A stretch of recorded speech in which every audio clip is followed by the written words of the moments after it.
वाह क्या बात, মজা आ गया। দেখতে পাচ্ছ আমার ফুলকপি একেবারে রেডি হয়ে গেছে, খাওয়ার মতন জায়গায় চলে এসেছে, কোনোটা ফোটাও শুরু হয়ে গেছে ফুল।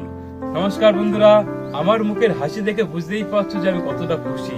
খুশি না হওয়ার কোনো উপায় নেই, এত সুন্দর ফুলকপি হয়েছে আমার ছাদ বাগানের টবে, ওইটুকু টবে হয়েছে দেখতে পাচ্ছ, এবং বাজারের থেকে কোনো অংশ কম হয়নি। এর আগে তোমাদের দেখিয়েছিলাম জাস্ট এইটুকু, জাস্ট ফুল ফুটছিল আর কি, তখন থেকে দেখিয়েছিলাম ফুল হচ্ছিল, পাতা ছাড়ছিলাম, আর আজকে একেবারে কমপ্লিট খাওয়ার মতন জায়গায় চলে এসেছে। এবার একেবারে সামনে থেকে দেখাচ্ছি।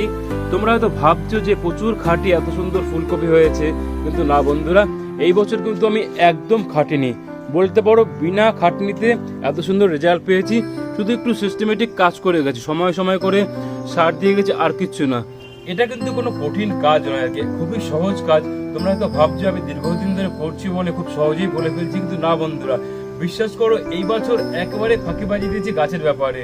আমি কিভাবে করলাম, প্রথমে এর আগেও বলেছিলাম 2 টাকা দিয়ে চারা কিনেছিলাম, চারা বলেছি, মাটিটা তৈরি করেছি ভার্মি কম্পোস্ট, কোকোপিট, গোবর সার দিয়ে, তারপরে মিক্সার দিয়ে মিক্স করেছিলাম, আর একটা আমার যেটা তৈরি সার আর কি, যার জন্য এত সুন্দর ভালো হয় আর কি, সবজি পছন্দ এবং মাটির সাথে মিক্স করে যে সারটা আমি 1 বছর ধরে পচে সেটা গাছের সাথে দিই, তার জন্য এত সুন্দর রেজাল্ট পেয়েছি আর কি।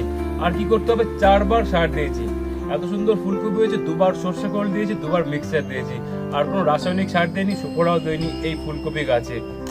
মাথা ছাটা হয়ে গেল, এবার ফুলকপিটা কাটবো আমরা।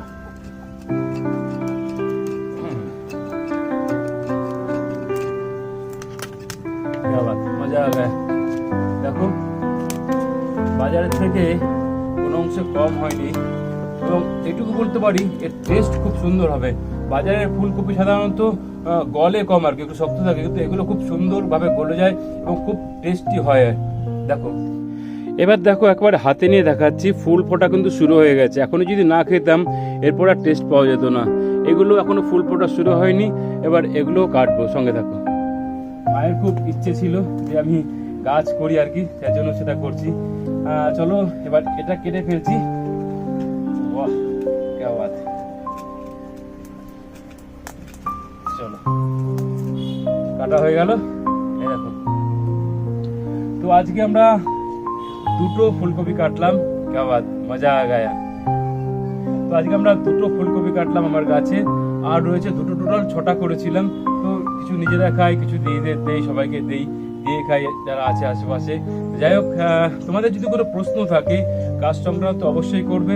এখনো কিন্তু তোমরা ফুলকপি গাছ বুনতে পারো, সবাই ডিসেম্বরের মিডিল হতে চলেছে, এখনো যদি বোনো ডিসেম্বর, জানুয়ারি, ফেব্রুয়ারি এন্ডে তোমরা কিন্তু ফুলকপি খেতে পারবে। এখন শীত পড়েছে, এখন কিন্তু তোমরা বুনতেই পারো, খুব কম খাটনিতে। আবার বলছি, জাস্ট মাটিটা একটু তৈরি করে ভালো করে, কোকোপিট, গোবর সার, ভার্মি কম্পোস্ট, মিক্সার দিয়ে মাটিটা তৈরি করলে দোআঁশ মাটির সাথে বুনে দিলে 5 থেকে 6 দিন ছাওয়াতে রাখলে গাছটা, তারপরে যখন একটু তরতাজা হলো রোদে দিলে, প্রথমে দেবে সর্ষে খোল, 10 দিন বাদে সর্ষে খোল দিলে, 10 দিন বাদে মিক্সার দিলে, আবার সর্ষে খোল, আবার মিক্সার, তাতে এই রেজাল্ট পেয়ে গেছি। যাই হোক বন্ধুরা, ভিডিওটি আর বড় করবো না। যদি ভিডিওটি ভালো লেগে থাকে অবশ্যই লাইক, শেয়ার, সাবস্ক্রাইব, কমেন্টস করবে, আর তোমাদের যদি কোনো প্রশ্ন থাকে গাছ সংক্রান্ত করবে, চেষ্টা করবে তার উত্তর দেওয়ার। আজকের মতো বিদায় নিচ্ছি। থ্যাংক ইউ সো মাচ বন্ধুরা ভিডিওটি দেখার জন্য। আবার খুব সুন্দর সুন্দর ভিডিও তোমাদের সামনে নিয়ে আসবো।